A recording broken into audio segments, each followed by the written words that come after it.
इधर पूर्व महाधिवक्ता अजीत कुमार ने झारखंड पार्टी के प्राथमिक सदस्यता समेत पार्टी के सभी पदों से इस्तीफा दे दिया है। अजीत कुमार ने कहा कि उन्हें महसूस हुआ कि वह अपना बड़ा योगदान नहीं दे पा रहे। आगे कौन सी पार्टी ज्वाइन करते हैं ये पता अभी नहीं खोल रहे हैं, लेकिन सक्रिय राजनीति में आने का इरादा है।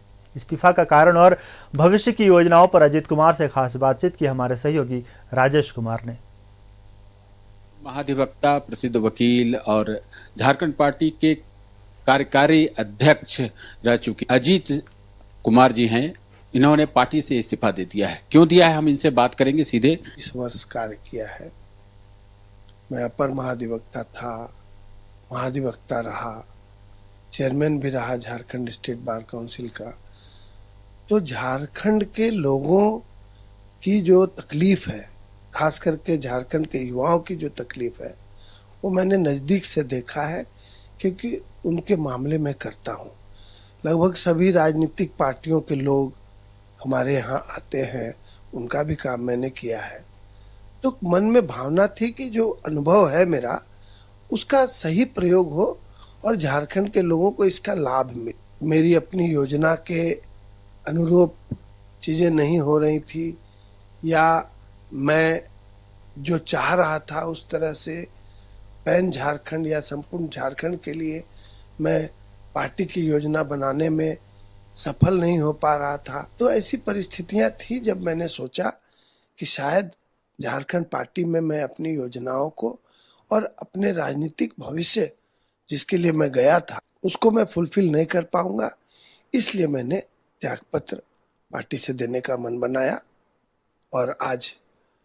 तो आपको ये लगा कि आप जो चाहते थे, जो करना, क्या लगता है कि झारखंड नामधारी पार्टियों किसी चीज का अभाव है? क्योंकि यहाँ पे कई ऐसी राजनीतिक पार्टियां हैं। आदिवासियों की जनसंख्या है, यहाँ क्रिश्चियंस हैं, यहाँ मुस्लिम्स हैं, यहाँ हिंदू संप्रदाय के या हिंदू विचारधारा कह लीजिए, हिंदू धर्म को मानने वाले सभी जातियों और वर्गों के लोग हैं।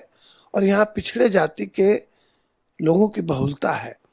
एक धनी राज्य होने के बावजूद जहाँ खनिज की इतनी प्रचुरता है, इस राज्य के साथ बड़ा अन्याय हुआ है और राज्य के युवा जो हैं उनको बिल्कुल छला गया है इस राज्य में। तो इस राज्य में जो खंडित जनादेश बराबर मिलता रहा है, कई वर्षों से देख रहे हैं कि झारखंड के संसाधनों की बेतहाशा लूट हो रही है। यहाँ के आदिवासियों की जनसंख्या जो है वो पलायन के कारण कम हो रही है। तो अनेकों समस्याएं हैं। यहाँ पे युवा जो है वो लगभग दिशाहीन होते जा रहे हैं, क्राइम रेट बढ़ रहा है, बहुत सारी समस्याएं हैं। इस पे गंभीरता से विचार करने की आवश्यकता है। और मैं ही नहीं, अकेला चना भाड़ नहीं फोड़ता है। मेरे जैसे अन्य लोग जो समान विचारधारा के किसी भी पार्टी के हों, जिनसे मेरा मत मिलता हो, मैं जरूर चाहे तो संगठन के तौर पे, संगठनकर्ता के तौर पे या चुनावी राजनीति के जरिए मैं जरूर जनता के बीच में आऊंगा। ऐसा समझता हूं कि अब देने का समय है। ये माना जाए कि अब बीजेपी को आप अब पसंद कर। ऐसे ही मैंने त्यागपत्र दिया है। राजेश जी, आप सही कह रहे हैं, या आपके मन में भी भावना चल रही है और अन्य लोगों ने भी मुझसे इसी तरह के सवाल किए हैं। 30 वर्षों में जब मैं इस राज्य में या एकीकृत बिहार में मैं अधिवक्ता के तौर पर काम किया, तो लगभग सभी राजनीतिक पार्टियों के बड़े नेतागण हमारे संपर्क में रहे हैं या मैं उनके संपर्क में रहा हूं।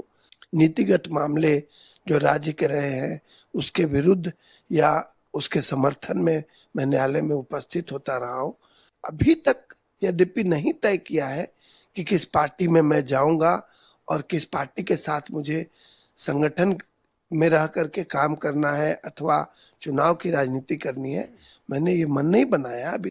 वैसे लोग जो मुझे पसंद करते हैं, जिनके विचारों से मैं एक माना हुआ या जानकार अधिवक्ता हूँ या एक अच्छा सामाजिक कार्यकर्ता हूँ, तो उन्होंने जरूर आग्रह किया है।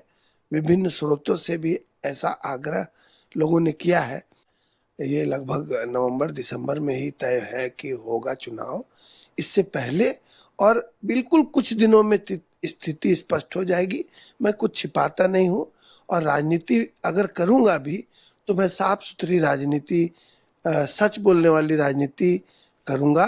और राज्य के युवाओं को, जिनकी बहुत सारी अपेक्षाएं हैं मेरे साथ जुड़ी हुई, राज्य के वैसे वर्ग के लोग, पिछड़े वर्ग के लोग जो मुझसे अपेक्षा रखते हैं कि मैं राज्य के विकास के लिए और उनके विकास के लिए, समाज के विकास के लिए मैं कुछ काम कर पाऊंगा, तो मैं जरूर आपके माध्यम से उन सबों को आश्वस्त करना चाहता हूं कि मैं जरूर निर्णय लूंगा। कैमरामैन कौशल के साथ राजेश कुमार, न्यूज 11 भारत, रांची।